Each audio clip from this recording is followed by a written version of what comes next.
ஆட்சி அமைக்கும் போது நீட் தேர்வு ஒரே வார்த்தையில் கொண்டு வரும்னு சொல்லியிருக்காங்க. நேற்று நீட் தேர்வு நடந்தது.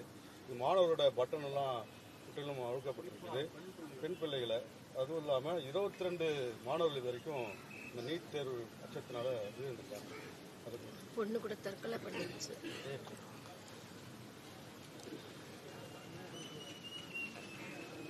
பலமுறை இதை கண்டித்து இதை எதிர்த்து நான் ஊடகத்தின் வாயிலாகவும் சரி பொதுக்கூட்டங்களின் வாயிலாகவும் பேசியிருக்கேன். இது மாநில தன்னாட்சி மாநில சுயாட்சி நாயகர் என்று விழா எடுத்து பாராட்டிக் கொள்கிறவர்கள் வெட்கப்படணும். இந்த நீட்டுங்கிற இந்த தேர்வு முறையில் பல கேள்விகளை நாங்கள் எழுப்புறோம். அதுக்கு யாரிடத்திலையும் பதில் இல்லை. இந்த நீட்டுங்கிற தேர்வு முறைதான் தரமான மருத்துவரை உருவாக்கும் என்பதை எப்படி உறுதி தர்றீங்க? நான் 12ஆம் வகுப்பு +2 தேர்வில் 1200க்கு 1199 180 இப்படி வாங்கி வர்றேன். ஆனால் நான் மருத்துவம் படிக்கணுங்கிற எனக்கு கனவு இருக்கு. ஆனால் நீட்டு தேர்வு எழுதணுங்கிறீங்க. அதில் நான் தோற்றுறேங்கிறீங்க. ஒரு 850 மதிப்பெண்களை பெற்று அதை எல்லையில் தேர்ச்சி வர்ற பார்டரில் பாஸ் பண்ணி வர்ற ஒரு மாணவன் நீட்டில் தேர்ச்சி பெற்றால் அவன் மருத்துவம் படிக்க தகுதியான மாணவன்கிறீங்க. இது எந்த மாதிரியான போக்கு என்பதை மனச்சான்று இருக்கிற மக்கள், அறிவார்ந்த பெருமக்கள் இதை ஆழ்ந்து சிந்திச்சு பார்க்கணும். இந்த நீட் அதுக்கு சிறப்பு பயிற்சிங்கிற பேர்ல பல ஆயிரம் கோடியை அதை நடத்துகிற முதலாளிகள் நிறுவனங்கள் சம்பாதிக்கிறதுக்கு வழிவகுத்ததை ஒழிய தரமான மருத்துவரை உருவாக்குதா, போலி மருத்துவர்களை உருவாக்குதா என்பதை உங்கள் முன்னாடி உங்க பார்வைக்கே நான் வைக்கிறேன்.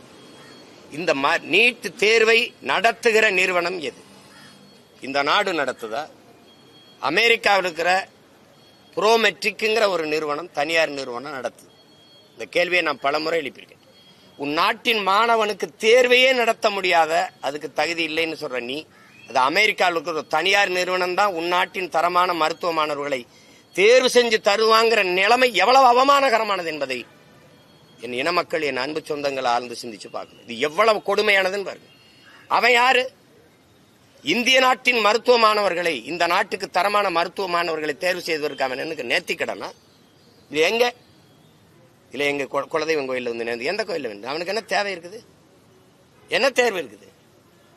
ஒரு மாணவனை தேர்வு செய்யற தேர்வை நடத்த முடியாது. நீ ஒரு நாட்டின் தலைவனை தேர்வு செய்யறது தேர்தல் எப்படி சரியா நடத்துவ? எப்படி நடத்துவ? இதுல என்ன முறை? நீட்ல நான் தேர்ச்சி பெற்று வந்துடுறேன். எனக்கு பாடம் நடத்தக்கூடிய பேராசிரியர் பெருந்தகைகள் யார்? மருத்துவ பேராசிரியர்கள் யார்? பழைய மருத்துவர்கள் தான். அந்த பாடத்திட்டம் என்ன? பழைய பாடத்திட்ட முறைதான். அப்ப அதே பேராசிரியர் பெருமக்கள், அதே பாட முறை எப்படி மருத்துவம் மட்டும் இப்படி தரமா வந்துடும்? அதே தரம் தான். ஆனால் நீட்டு தேர்வு எழுதி வருவதாலேயே ஒரு தரமான மருத்துவன் வந்துருவான்னு நீங்க சொன்னா இது எவ்வளவு பெரிய வைத்துக்காரத்தனம்ங்கிறத சிந்திச்சு பார்க்கணும்.